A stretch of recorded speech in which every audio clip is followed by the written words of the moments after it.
POTS or chronic fatigue syndrome? Can you have both? Or does it really even matter what your diagnosis is? When you look at the POTS research, it suggests that nearly 50% of those with POTS will also have a diagnosis of chronic fatigue syndrome.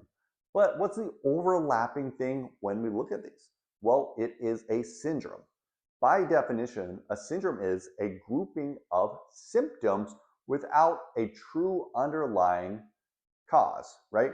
So I have chronic fatigue, headaches, dizziness, gut issues, but when they do all my testing, no one can really find anything. And if your heart rate does a certain thing, you then get the diagnosis of POTS. Now, if your heart rate doesn't, right, you may get a diagnosis of chronic fatigue syndrome.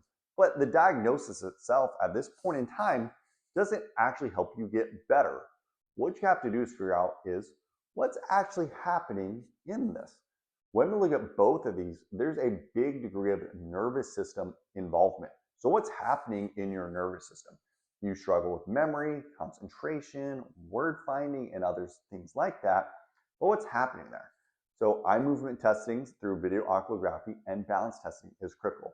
But on the other side, what's happening in your immune system?